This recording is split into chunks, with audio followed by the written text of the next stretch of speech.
আসসালামু আলাইকুম ওয়া রাহমাতুল্লাহি ওয়া বারাকাতুহু।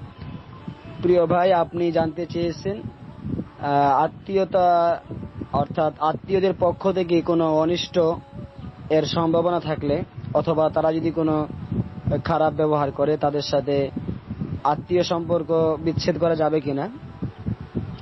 মৌলিক কথা হচ্ছে আত্মীয়তা সম্পর্ক বজায় রাখার ব্যাপারে এটা যেন অক্ষুণ্ণ থাকে, অর্থাৎ বিচ্ছিন্ন যেন না হয়ে যায়।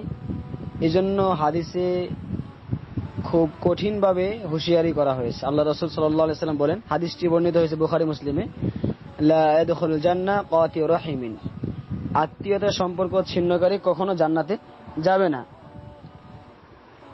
অন্যত্র আবার উৎসাহ দেওয়া হয়েছে। আল্লাহ রাসূল সাল্লাল্লাহু আলাইহি ওয়াসাল্লাম বলেন, মান আহাব্বা আইয়াবসুতা লাহু ফি রিজকিহি ওয়া ইউনসা লাহু ফি আসারিহি ফালইয়াসিল রাহিমা, যে ব্যক্তি চায় তার সম্পদ বৃদ্ধি পাক এবং তার হায়াত বৃদ্ধি পাক, সে যেন আত্মীয়তা সম্পর্ক বজায় রাখে। তো সর্বদা আত্মীয়তা সম্পর্ক বজায় রাখতে হবে।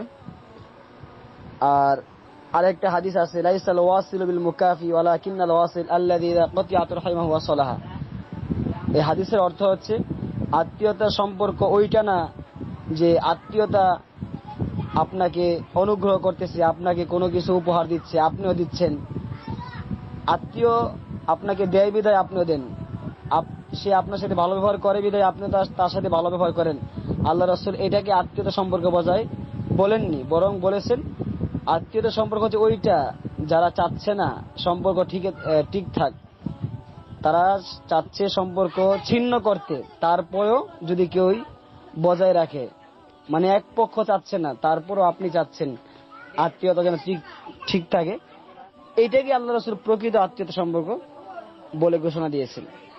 তো একান্তই যদি তাদের মাঝে এরকম যে কথাগুলো বললেন জাদুটানা, এই কাজগুলো প্রকাশ পায়, তাহলে অবশ্যই আপনি তাকে সর্বপ্রথম তাদেরকে বোঝাতে হবে, অনেকবার বোঝাতে হবে, ভালো করে অনেকবার বোঝাতে হবে। এমনকি যদি আপনারা ক্ষতি করে আপনি তাকে বুঝাবেন, কারণ আল্লাহ বলেন ইদফা বিল্লাতিহি আহসানুস সাইয়্যা, তোমরা মন্দকে ভালো দ্বারা প্রতিহত করো। তার মানে মন্দকে মন্দ দ্বারা প্রতিহত করতে আল্লাহ বলেননি, বরং মন্দকে ভালো দ্বারা প্রতিহত করতে আল্লাহ রাব্বুল আলামিন বলেছেন। তো যদি একান্তই বোঝানোর পর কোনোভাবেই কি হচ্ছে না, সংশোধন হচ্ছে না এবং আপনার ক্ষতি করতে চাচ্ছে, তো আপনি সর্বোচ্চ তার সাথে বাহ্যিক সম্পর্ক বিচ্ছেদ করতে পারেন, কিন্তু অন্তরে এটা যেন থাকে সে আমার আত্মীয়, তার সাথে আমার আত্মীয়তার সম্পর্ক কিভাবে বজায় রাখে, এই বিষয়গুলো আপনাকে লক্ষ্য করতে হবে। এমনি তার খারাপ কাজের জন্য এই খারাপ কাজে ঘৃণা করতে হবে। আর যদি মনে করেন তার সাথে সম্পর্ক বিচ্ছেদ করবেন, সেটা যেন আল্লাহর জন্য হয়। কারণ হাদিসে আছে, সহিহ হাদিস, যে ব্যক্তি আল্লাহর জন্য রাগ করে, আল্লাহর জন্য ভালোবাসে, তাহলে তারা কিয়ামতের দিন আরশের নিচে ছায়া পাবে। তো কারোর জন্য রাগ করা সেটা যেন আল্লাহর জন্য হয়। তাকে আপনি বোঝাচ্ছেন, ভালো করে বোঝাচ্ছেন, কিন্তু সে বুঝতে চাচ্ছে না, তো আপনি তাকে আল্লাহর জন্য তার সাথে তাকে বিচ্ছেদ করতে পারেন। এর চেয়ে আপনি শত্রুতা করে না, কারণ একজন মুসলিম আর একজন মুসলিমে কি করতে পারে না, শত্রুতা পোষণ করতে পারে না। আশা করি বুঝতে পেরেছি।